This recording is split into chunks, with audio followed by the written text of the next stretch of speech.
तीन बन तो लाओ। नमस्कार प्यारे बच्चों, मैं अजीत स्वागत करता हूं आपके अपने प्यारे परिवार रोजगार विद अंकित पर। कैसे हैं आप सब लोग? आशा करता हूं अच्छे होंगे, स्वस्थ होंगे, लाजवाब होंगे। तो सभी लोग जल्दी से लाइव आइए, जुड़िए मेरे साथ। हम लोग बात करेंगे, एक टॉपिक आपका बच रहा था, आपकी डिमांड थी प्रधानमंत्री, वो मैं करा देता हूं। हालांकि मैंने वो राष्ट्रपति में कराया था कि कौन से आर्टिकल में उसकी नियुक्ति होती है। सारी चीज़ें हम लोगों ने पढ़ ली हैं, ठीक है। और आपातकाल से बहुत ज़्यादा क्वेश्चंस थे नहीं, तो वो राष्ट्रपति में जब मैं पढ़ा रहा था आपातकालीन शक्तियां, तो वहां पर पढ़ा दिया मैंने, कल देखा। तो इसलिए आज मैं मंत्रिपरिषद पढ़ा रहा हूँ और कल हम लोग संविधान संशोधन पढ़ेंगे और कल के बाद परसों हम लोग प्रैक्टिस कर लेंगे, ठीक है। तो आपकी पॉलिटी समाप्त हो जाएगी, खत्म हो जाएगी, ठीक है। तो हम लोग बात करेंगे, सभी लोगों को प्यार भरा प्रणाम, नमस्कार, राधे राधे। तो जल्दी से आ जाइए, प्रधानमंत्री के बारे में हम लोग चर्चा करते हैं कि सर प्रधानमंत्री को हम क्या बोलते हैं। तो आप कहेंगे सर प्राइम मिनिस्टर। क्या बोलते हैं भैया? Prime minister. कि सर प्राइम मिनिस्टर। देखिए, प्रधानमंत्री की बात होगी कि सर प्रधानमंत्री कौन से आर्टिकल में प्रधानमंत्री की अगर मैं चर्चा करूं तो आप कहोगे सर प्रधानमंत्री, यहां पर हम लोग पढ़ेंगे कि एक स्टेटमेंट है मार्ले का। मार्ले जो कहता है कि प्रधानमंत्री कैबिनेट रूपी मेहराब की आधारशिला है, the foundation stone of the cabinet arch. Prime minister is a foundation of the cabinet arch. किसने कहा था कि प्रधानमंत्री कैबिनेट रूपी मेहराब की आधारशिला है? तो आप कहेंगे सर मार्ले। प्रधानमंत्री से संबंधित एक स्टेटमेंट है, एक कथन है, और वो स्टेटमेंट बहुत जरूरी है, ये पूछी जाती है। स्टेटमेंट होगी कि सर एक कथन होगा, इसे हिंदी में कथन बोलते हैं। क्या बोलते हैं बेटा? हिंदी में कथन बोलते हैं। तो मैं यहां पर लिख देता हूं कि सर किसने कहा था कि प्रधानमंत्री, किसने कहा था बेटा? प्रधानमंत्री कैबिनेट रूपी मेहराब की, किसकी? कैबिनेट रूपी मेहराब की आधारशिला है। क्या है? आधारशिला है। किसने कहा था ऐसा? तो आप कहेंगे आधारशिला है। तो पीएम इज अ फाउंडेशन। यहां पर अगर पूछ लिया जाए कि सर पीएम को हम प्राइम मिनिस्टर लिख रहे हैं, prime minister is a foundation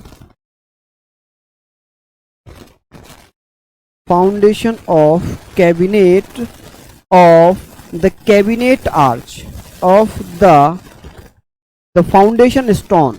यहां पर foundation stone of the cabinet. यहां पर ये थोड़ी सी चीज पढ़ेंगे, कैबिनेट आर्च। क्या पढ़ेंगे? Cabinet arch. ये कथन किसने कहा था? तो आप कहेंगे सर ये स्टेटमेंट किसकी है, किसने कहा है ऐसा? तो आप कहेंगे सर ये कैबिनेट की मेहराब आधारशिला प्रधानमंत्री को किसने कहा था? तो बहुत अच्छा क्वेश्चन है, बहुत अच्छा क्वेश्चन है। आप लोग बताइए, आवाज नहीं आ रही है क्या भाई? देखो जरा, देखो ये आवाज का प्रॉब्लम। हाँ जी, चलिए हिस्ट्री स्टार्ट हो जाएगी बेटा अब आप लोगों की, आप लोग परेशान हैं। ठीक है, तो हम लोग यहाँ पर बात करेंगे कि किसने कहा था। तो ये जो कथन है ना, ये कथन किसका है? तो आप कहेंगे सर ये कथन किसका हो जाएगा, किसने कहा था? तो यहाँ पर मैं अगर आप लोगों से चर्चा करूँ तो ये कथन किसका है? मार्ले द्वारा ये कहा, मार्ले द्वारा किसने कहा था, कहा गया। तो आप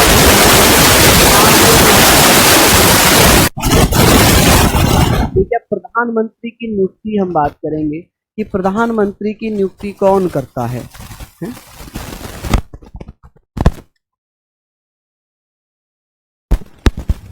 सुनाओ।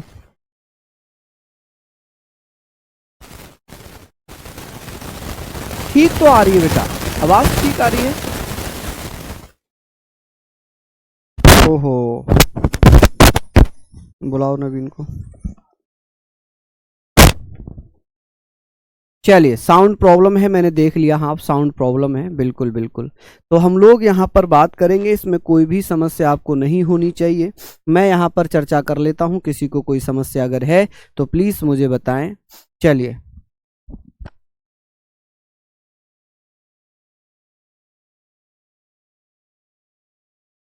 चलिए तो यहाँ पर हम लोग बात करेंगे। अब बात आ जाती है सर, प्रधानमंत्री की नियुक्ति कौन करता है। यहाँ हम लोग बात करेंगे सर, प्रधानमंत्री की नियुक्ति।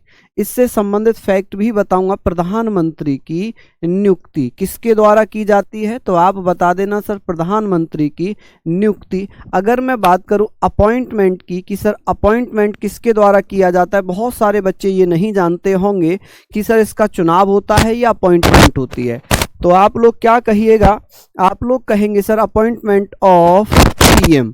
ठीक है, कौन करता है, कौन से आर्टिकल में है, तो यहाँ पर हम लोग बात करेंगे सर कौन सा आर्टिकल है। तो एक अनुच्छेद है मेरे शेर, आर्टिकल 75 सब क्लोज 1। इसमें क्या लिखा हुआ है, इसमें लिखा है कि प्रधानमंत्री की नियुक्ति, प्रधानमंत्री की नियुक्ति राष्ट्रपति के द्वारा की जाती है। किसके द्वारा की जाती है मेरे शेर, राष्ट्रपति द्वारा, राष्ट्रपति द्वारा। ठीक है, वाय प्रेसिडेंट, तो आप कहेंगे सर वाय प्रेसिडेंट, वाय प्रेसिडेंट। ठीक है जी, तो ये सारी चीजें आप लोग लिख लेंगे। आई होप यहाँ पर आप लोग सारी चीजों को पढ़ लेंगे कि अब प्रधानमंत्री कौन बन सकता है, प्रधानमंत्री किसका सदस्य होना चाहिए, प्रधानमंत्री कौन होना चाहिए। तो आप कहेंगे किस व्यक्ति को प्रधानमंत्री बना सकते हैं। तो आप यहाँ पर ये चीज जरूर याद रखना कि प्रधानमंत्री लोकसभा का सदस्य होगा या राज्यसभा का सदस्य होगा। कौन होगा, लोकसभा या राज्यसभा। हालांकि मैक्सिमम टाइम ऐसा होता है कि लोकसभा में बहुमत दल के नेता को, लीडर ऑफ मेजॉरिटी को ही प्रधानमंत्री नियुक्त किया जाता है राष्ट्रपति के द्वारा। ठीक है, रूपेश कुमार का जन्मदिन है, रूपेश कुमार को जन्मदिन की हार्दिक शुभकामनाएं। भगवान इनकी मनोकामनाओं को पूर्ण करें। माता रानी से यही प्रार्थना है कि आप उज्जवल भविष्य को प्राप्त करें, आपकी सारी जो समस्याएं हैं वो दूर हों। चलिए, यहां हम लोगों ने बात कर ली। चलिए, हैप्पी नवरात्रि मेरे शेर, हैप्पी नवरात्रि।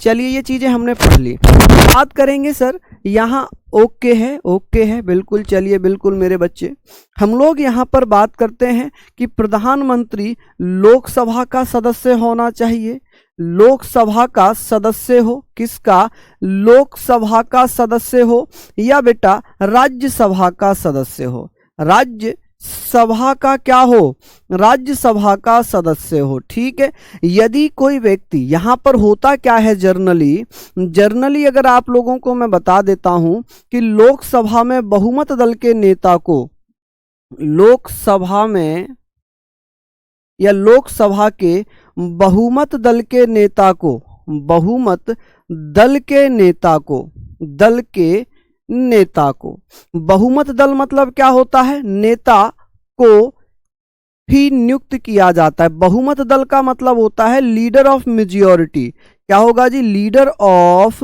मेजॉरिटी। ठीक है जी, तो आप कहेंगे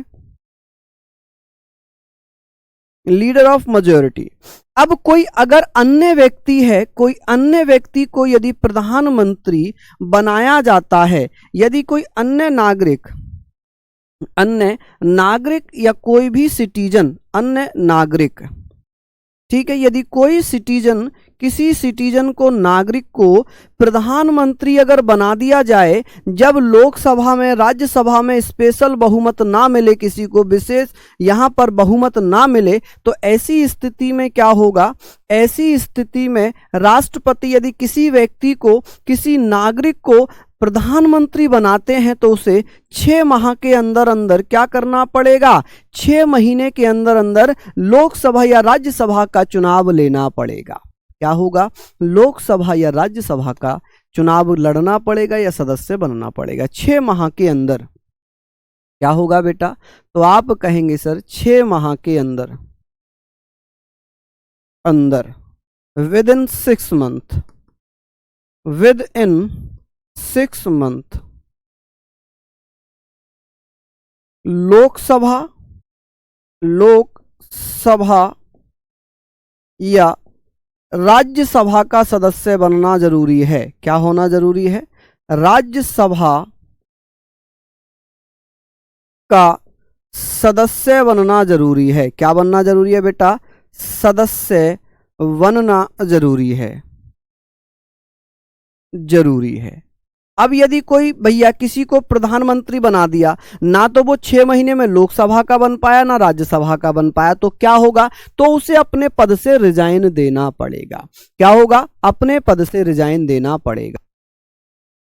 ठीक है जी। चलिए, अब ऐसा हुआ है क्या कभी कि राज्यसभा से प्रधानमंत्री बने हो? बिल्कुल हुआ है। कि सर राज्यसभा से पहली बार प्रधानमंत्री कौन बने थे? तो मैं लिखवा देता हूं यहां पर कि सर राज्यसभा से प्रधानमंत्री कौन बने। पहले इसको नोट डाउन कर लो, फिर मैं आगे चलता हूं।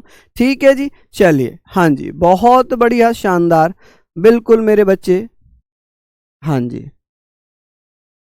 बहुत शानदार। आगे बात करते हैं हम लोग, यहाँ पर बात कर लेते हैं। तो इसको आप लोग दिमाग में भरिए। कैसे भरेंगे? दिमाग में भरना जरूरी है। तो हम बात करेंगे राज्यसभा से पहली बार प्रधानमंत्री बनी थी इंदिरा गांधी। जब लाल बहादुर शास्त्री की मृत्यु होती है 1966 में, तब इंदिरा गांधी राज्यसभा की सदस्य थी। तो इंदिरा गांधी पहली प्रधानमंत्री थी जो राज्यसभा से प्रधानमंत्री बनी। हालांकि मैक्सिमम होता ही यह है कि लोकसभा से ही प्रधानमंत्री बनता है। लोकसभा में जो बहुमत दल का नेता होता है उसी को प्रधानमंत्री बनाया जाता है। समझ रहे हैं आप लोग? चलिए, तो यहां पर हम लोग बात करेंगे कि सर राज्यसभा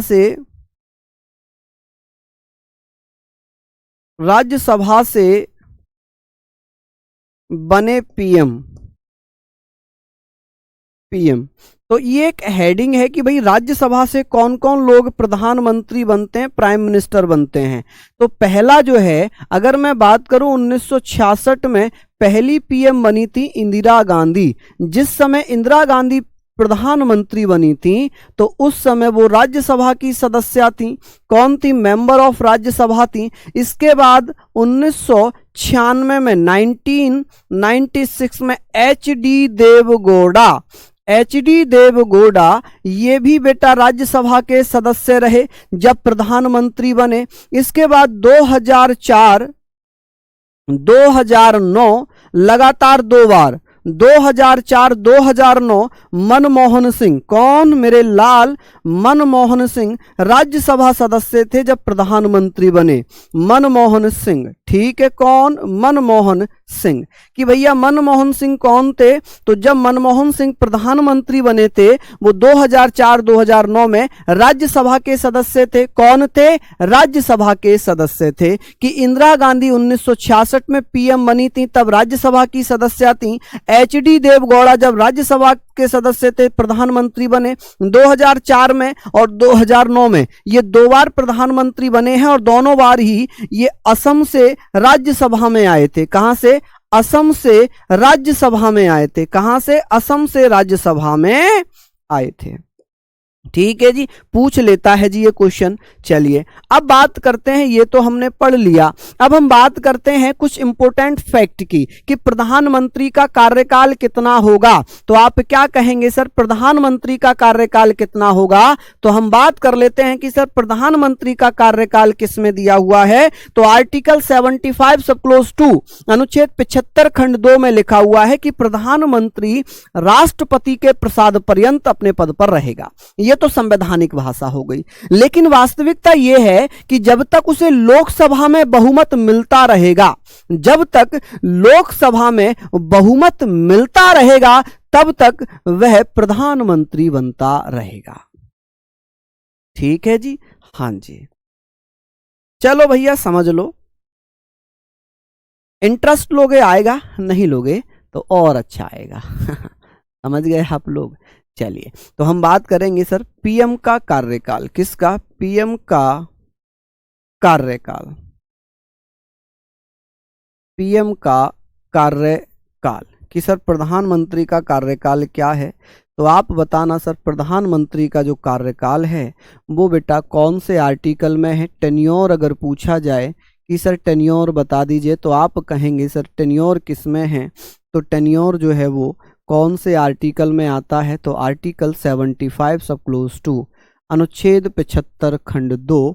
और इसमें क्या लिखा हुआ है? इसमें लिखा है कि प्रधानमंत्री प्राइम मिनिस्टर राष्ट्रपति के प्रसाद पर्यंत अपने पद पर रहता है, राष्ट्रपति के प्रसाद पर्यंत। और आप लोग भली भांति जानते होंगे प्रसाद पर्यंत मैंने कई बार बताया है, फिर भी बताऊंगा, प्रसाद पर्यंत, ठीक है जी, प्रसाद पर्यंत, राष्ट्रपति के प्रसाद पर्यंत पद पर रहता है, ठीक है जी, रहता है।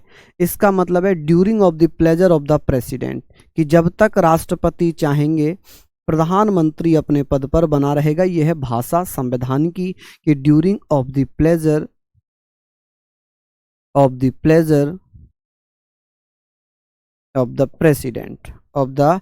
प्रेसिडेंट, कि जब तक राष्ट्रपति चाहेंगे तब तक प्रधानमंत्री अपने पद पर बना रहेगा। लेकिन वास्तविकता क्या है? वास्तविकता बता देता हूं मैं। वास्तविकता और देखिए वास्तविकता क्या है, रियलिटी क्या है। अगर मैं बात करूं रियलिटी की तो आप कहेंगे सर रियलिटी ये है कि जब तक लोकसभा में बहुमत मिलता रहेगा, जब तक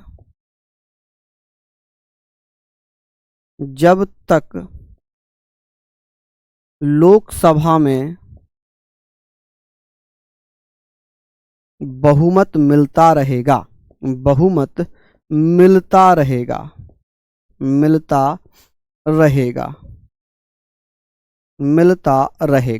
जब तक लोकसभा में बहुमत मिलता रहेगा वह प्रधानमंत्री बनता रहेगा, वह पीएम बनता रहेगा, ठीक है जी, पीएम बनता रहेगा। जैसे कि नरेंद्र मोदी जी हैं, 2014 में बहुमत में आए थे, 2019 में बहुमत में आए तो प्रधानमंत्री बनते रहे। अब बात आती है कि भैया क्या इसको हटाया जा सकता है? बिल्कुल। जब लोकसभा में बहुमत ना हो, जब विपक्ष के द्वारा अविश्वास प्रस्ताव लाया जाए तो इसको इसके पद से हटा दिया जाता है। ये तो हो गई सिंपल सी चीजें, ठीक है। चलिए, उम्मीद है हम लोग यहाँ पर बात कर रहे हैं।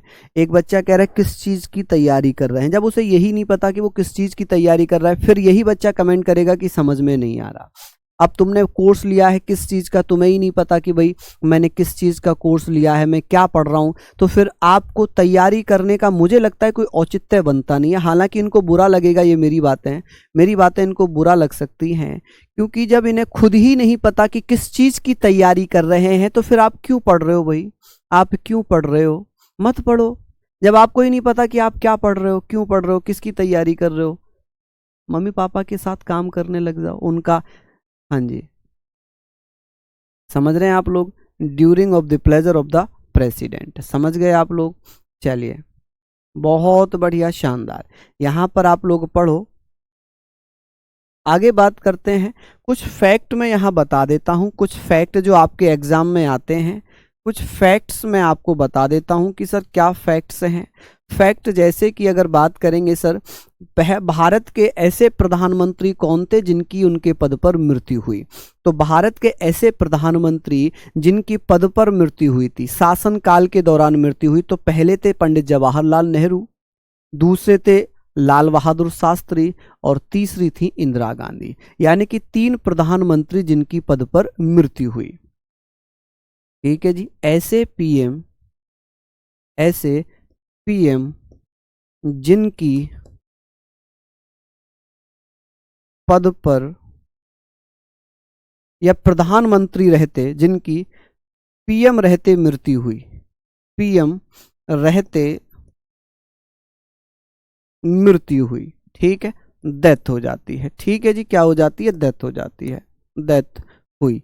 तो कौन कौन से थे? तो एक थे बेटा, कौन थे मेरे शेर, आराम आराम से लिखना, ये बहुत इंपॉर्टेंट है, ये मान के चलो मोस्ट इंपॉर्टेंट है, ये मोस्ट इंपॉर्टेंट हैं, तो इनको आप लोग मान के चलना कि सर ये क्या हो जाएंगे? मोस्ट इंपॉर्टेंट हो जाएंगे।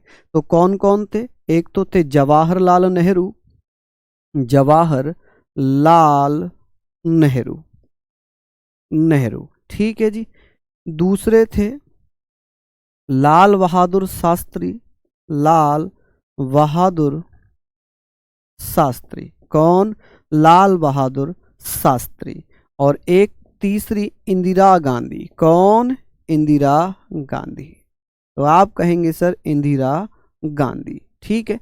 तीन ऐसे प्रधानमंत्री थे जिनकी पद पर मृत्यु हो जाती है। ठीक है, ये हुआ पहला फैक्ट। दूसरा फैक्ट क्या होगा? दूसरे फैक्ट की बात करते हैं तो ऐसे पहले प्रधानमंत्री, कार्यवाहक प्रधानमंत्री कौन रहे, एक्टिंग प्राइम मिनिस्टर कौन बने हैं? तो आप कहेंगे सर एक्टिंग प्राइम मिनिस्टर। ये दूसरा फैक्ट है। ठीक है, acting prime minister. Acting prime minister का मतलब आप लोगों को पता ही होगा कि सर हिंदी में, हिंदी वाले बच्चे तो समझ जाते हैं कि क्या है ये।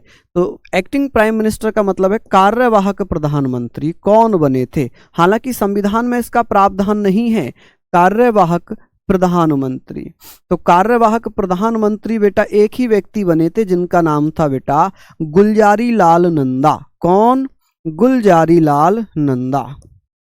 गुलजारी लाल नंदा। ठीक है जी, गुलजारी लाल नंदा पहले कार्यवाहक प्रधानमंत्री रहे। 2 बार बने हैं ये। कितनी बार बने हैं? 2 बार बने। कब कब बने थे तो मैं बता देता हूं बेटा, ये कब कब बने थे। तो ये बेटा कार्यवाहक प्रधानमंत्री पहली बार बने हैं, प्रथम बार या फर्स्ट टाइम कब बने थे बेटा? तो फर्स्ट टाइम बने हैं जब नेहरू जी की मृत्यु हुई थी। नेहरू जी की मृत्यु होने पर, नेहरू जी की मृत्यु पर। ठीक है जी। तो आप लोग बता देना कौन मेरे लाल। यहाँ पर मैं इसको थोड़ा सा ऐसे कर देता हूँ ताकि आप लोगों को समस्या ही ना हो। ठीक है जी, चलिए तो मैं यहाँ पर इसको ब्रैकेट में बंद कर देता हूँ। कौन थे जी? तो आप कहेंगे सर कौन थे मेरे शेर? चलिए बता दीजिए जल्दी से। ठीक है, गुलजारी लाल नंदा थे। एक तो नेहरू जी की मृत्यु पर। ठीक है, दूसरी बार कब कब बने थे जी? नेहरू जी की मृत्यु कब हुई थी? 1964 में नेहरू जी की मृत्यु होती है। ठीक है, उसके बाद बेटा लाल बहादुर शास्त्री की मृत्यु पर। किसकी? लाल बहादुर शास्त्री।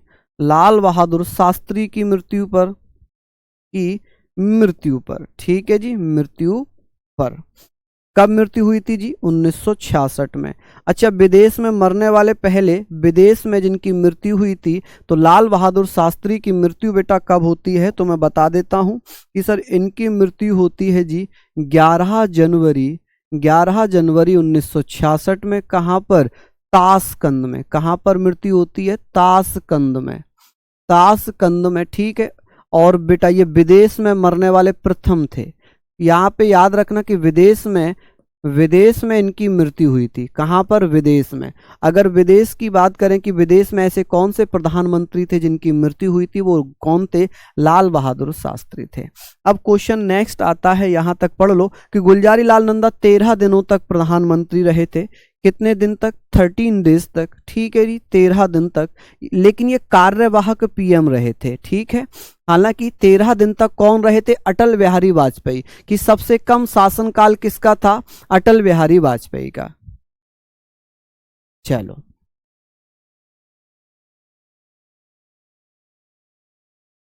चलिए, लिख लिया यहां तक आप लोगों ने?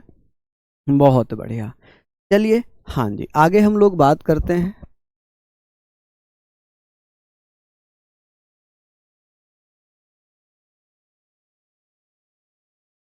चलो भाई, इनका इलाज कर दो। आगे हम लोग चर्चा कर लेते हैं। यहाँ पर हम लोग चर्चा करते हैं कि भैया ये तो हमने पढ़ लिया। आगे बात करते हैं अपने दिनों में। अगर मैं बात करूं कि सर ऐसे प्रधानमंत्री जो एक दिन भी संसद नहीं गए थे, एक दिन भी संसद नहीं गए, कौन थे? चलिए बताइए, ऐसे प्रधानमंत्री जो एक दिन भी संसद नहीं गए, कौन हो जाएंगे? जल्दी से बता दीजिए। हाँ जी, कौन कौन बच्चा बताएगा?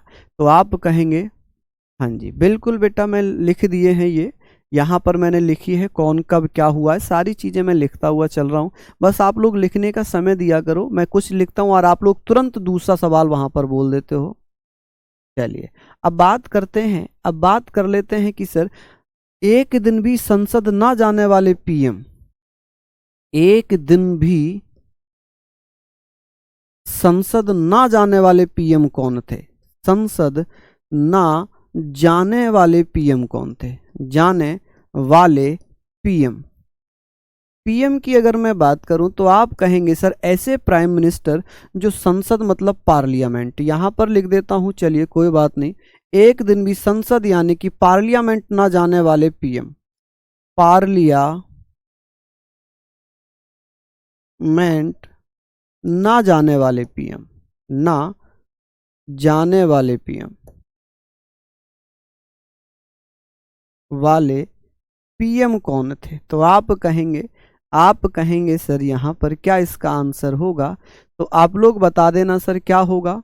तो आप लोग यहाँ पर बता देना मेरे बच्चे। तो इसका सही होगा कि चौधरी चरण सिंह।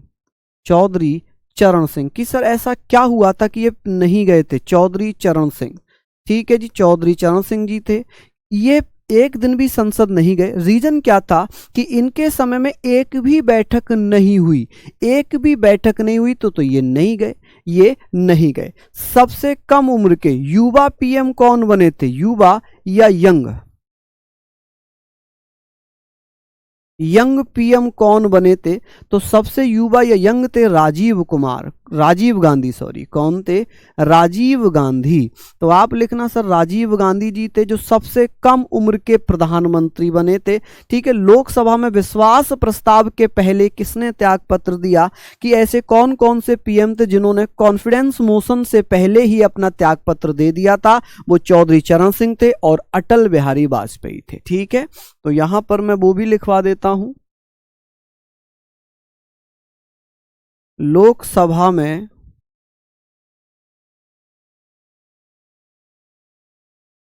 विश्वास, आप जानते हैं विश्वास प्रस्ताव क्या होता है? विश्वास प्रस्ताव, जिसको हम बोलते हैं कॉन्फिडेंस मोशन। क्या बोलते हैं? कॉन्फिडेंस। अगर मैं बात करूं क्या बोला जाएगा इसको? Confidence motion. कि सर कॉन्फिडेंस मोशन से पहले किसने, कॉन्फिडेंस मोशन से पहले किसने बेटा, कॉन्फिडेंस मोशन, कॉन्फिडेंस मोशन से पहले त्याग पत्र दे दिया, पहले त्याग पत्र दिया था। तो आप कहेंगे त्याग पत्र किसने दिया था? त्याग पत्र दिया कौन थे बेटा? दो प्रधानमंत्री रहे, एक चौधरी चरण सिंह रहे। कौन? चौधरी चरण सिंह और अटल बिहारी वाजपेयी। कौन? अटल बिहारी वाजपेयी। अटल बिहारी वाजपेयी, अटल बिहारी वाजपेयी। अब बात आती है सर, इसका मतलब यह है कि इन्हें लगता हो कि लोकसभा में जब इन्हें पूर्ण बहुमत ना मिले तब विपक्ष के द्वारा अविश्वास प्रस्ताव लाया जाता है, जिसके कारण इन्होंने यहां पर बेटा क्या कर दिया? त्यागपत्र दे दिया। ठीक है जी, चलिए समझ गए आप लोग। अब बात करते हैं सर अविश्वास प्रस्ताव के कारण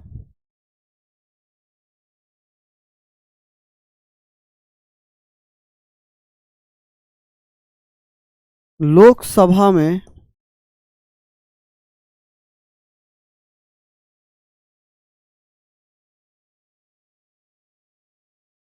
प्रस्ताव, नॉन कॉन्फिडेंस मोशन या no confidence motion, non confidence motion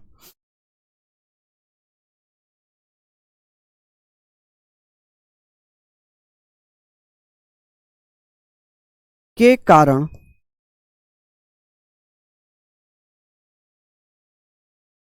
pass होने के कारण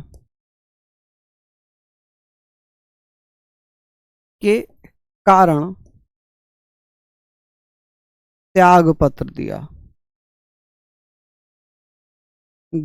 कौन कौन थे जी? रिजाइन दे दिया था एचडी देवगौड़ा और बीपी सिंह। तो आप कहेंगे सर बीपी सिंह एवं एचडी देवगौड़ा। कौन? एचडी देवगौड़ा। तो इन्होंने बेटा ये नो कॉन्फिडेंस मोशन को पास नहीं कर पाए, देवगौड़ा, और इन्होंने त्यागपत्र दे दिया। बस इतना ही इसमें पढ़ेंगे। अब दो चीजें मैं बताता हूं कि ये क्या होता है। ये विश्वास बेटा जो सत्ता दल होता है, सत्ता दल, द्वारा पेश किया जाता है, द्वारा पेश किया जाता है, द्वारा पेश किया जाता है। और अविश्वास प्रस्ताव ये विपक्ष द्वारा, किसके द्वारा? विपक्ष द्वारा। ठीक है जी, तो आप कहेंगे सर इसको कौन पेश करता है? तो इसको एपोजिशन वाले विपक्ष द्वारा पेश किया जाता है। ठीक है, जैसे मान लीजिए मैं प्रधानमंत्री हूं और मुझे हटाना है, तो जो मेरे विपक्षी होंगे वो लोकसभा में एक अविश्वास प्रस्ताव लेकर आएंगे और राष्ट्रपति से कहेंगे कि जी अजीत पूर्ण बहुमत में नहीं है, फुल मेजॉरिटी में नहीं है, हम हटाना चाहते हैं। ठीक है, अगर मैं बहुमत में होऊंगा तो मैं विश्वास प्रस्ताव लेकर आऊंगा, यानी कि बहुमत सिद्ध करूंगा। अगर मैं बहुमत सिद्ध नहीं कर पाता तो मुझे त्यागपत्र देना पड़ेगा। तो ऐसे ही बीपी सिंह बेटा बहुमत सिद्ध नहीं कर पाए थे और एचडी देवगौड़ा बहुमत सिद्ध नहीं कर पाए थे, इन्होंने त्यागपत्र दे दिया था। विश्वनाथ प्रताप सिंह इनका नाम है। दूसरे, इन्होंने बेटा अपना विश्वास ही पेश नहीं किया, इन्हें पता था कि हम विश्वास में नहीं है, हम पूर्ण बहुमत में नहीं है, इसलिए इन्होंने त्यागपत्र दे दिया। ठीक है जी, चलिए आगे बात करते हैं। आगे बात कर लेते हैं कि ऐसे कौन कौन से प्रधानमंत्री थे जिन्होंने मुख्यमंत्री के रूप में भी कार्य किया, जिन्होंने मुख्यमंत्री के रूप में भी काम किया। तो आप कहेंगे सर 6 PM जो मुख्यमंत्री भी रहे, मुख्यमंत्री भी रहे, सीएम भी रहे, सीएम भी रहे। कौन कौन थे जी ऐसे? तो आप लोगों को बता देता हूं भैया कौन कौन थे। चलिए जल्दी से आप लोग लिखना, सबसे पहले लिखना मोरारजी देसाई। कौन? मोरारजी देसाई। मोरारजी देसाई। मोरारजी देसाई बेटा ये बंबई के सीएम हुआ करते थे, क्योंकि उस समय महाराष्ट्र नहीं हुआ करता था, मुंबई हुआ करता था। महाराष्ट्र तो 1960 में बना है। ठीक है, मुंबई। ठीक है जी, मुंबई के सीएम रहे थे। कहाँ के? मुंबई के सीएम थे। फिर बेटा चौधरी, अगर बात करें चौधरी चरण सिंह, चौधरी चरण सिंह ये यूपी के सीएम थे। चौधरी चरण सिंह ये कहाँ के थे बेटा? चौधरी चरण सिंह ये यूपी के थे। तो आप लोग बता देना कहाँ के थे ये? यूपी के सीएम थे। कहाँ के सीएम थे? यूपी के सीएम थे। आगे बात करते हैं बेटा, एक और थे यूपी से ही जिनका नाम था विश्वनाथ प्रताप सिंह। बीपी सिंह की अगर मैं बात करूं कि सर बीपी सिंह, विश्वनाथ प्रताप सिंह ये भी यूपी के ही सीएम थे। ये भी कहाँ से थे? यूपी के ही सीएम थे। आगे बात करते हैं, एक और थे बेटा जिनका नाम है पीवी नरसिम्हा राव। कौन? पीवी नरसिम्हा राव। नरसिम्हा राव ये बेटा कहाँ के थे? तो दक्षिण भारत से प्रधानमंत्री बनने वाले पहले व्यक्ति थे ये नरसिम्हा राव, आंध्र प्रदेश के। कहाँ के थे ये? आंध्र प्रदेश के थे। तो आप कहेंगे सर ये कहाँ के थे? आंध्र प्रदेश के। आंध्र प्रदेश के। ठीक है जी, तो यहां पर आप लोग लिखना कि सर ये कौन थे? आंध्र प्रदेश के। और ये दक्षिण भारत से पहले पीएम थे। कौन थे? दक्षिण भारत के प्रथम, साउथ इंडिया से फर्स्ट पीएम थे, प्रथम पीएम। कि भैया कौन थे? तो पीवी नरसिम्हा राव। अब बात करते हैं एचडी देवगौड़ा की। एचडी देवगौड़ा, एचडी देवगौड़ा, हरदल्ली देवगौड़ा ये कर्नाटक के सीएम थे। कहाँ के? कर्नाटक के सीएम थे। 1 2 3 4 5 और छठे बेटा नरेंद्र मोदी। छठे कौन है? नरेंद्र मोदी। नरेंद्र मोदी की अगर मैं बात करूं, नरेंद्र मोदी की अगर चर्चा होगी तो आप कहेंगे सर ये गुजरात के सीएम थे। कहाँ के? ये गुजरात के सीएम थे। ठीक है, कहाँ के? गुजरात के सीएम थे। ठीक है, चलिए बस इतना ही इसमें है। अब 2-3 चीजें और मैं फैक्ट में बता देता हूं कि सर ये बताइए सबसे लंबा शासनकाल किस महिला प्रधानमंत्री, पहली महिला प्रधानमंत्री भी लिख लीजिए, यह जरूरत नहीं है, इंदिरा गांधी जी हैं, सबको पता है पहली महिला प्रधानमंत्री इंदिरा गांधी जी हैं। ठीक है, वो आपको सबको पता है। एक चीज और मैं आपको बताता हूं कि पहली महिला केंद्रीय मंत्री कौन थी? प्रथम महिला केंद्रीय मंत्री। ठीक है जी, cabinet cabinet minister Amrita Kaur. कौन थी बेटा? अमृता कौर। ठीक है, अमृता कौर। और बेटा कैबिनेट से त्यागपत्र देने वाले प्रथम कौन थे? कैबिनेट से त्यागपत्र, कैबिनेट से त्यागपत्र देने वाले प्रथम व्यक्ति कौन थे? प्रथम व्यक्ति थे श्यामा प्रसाद मुखर्जी। कौन? श्यामा प्रसाद मुखर्जी। श्यामा प्रसाद मुखर्जी। ठीक है जी, ये आपका यहाँ पर खत्म। इससे ज्यादा और कुछ आप पढ़ना मत। अब बात करते हैं, कल संविधान संशोधन पढ़ेंगे। संविधान संशोधन कल पढ़ेंगे और कल आपकी पॉलिटी खत्म हो जाएगी। परसों रिवीजन कर लेंगे, परसों हम रिवीजन कर लेंगे। ठीक है, ये पॉलिटी आपकी खत्म हो गई। परसों आपका एक रिवीजन क्लास रहेगी और कल आप लोगों का एक संविधान संशोधन रहेगा। क्या रहेगा? संविधान संशोधन रहेगा। ठीक है जी, चलिए, तो धन्यवाद बच्चों आप सभी का। जय हिंद, जय भारत।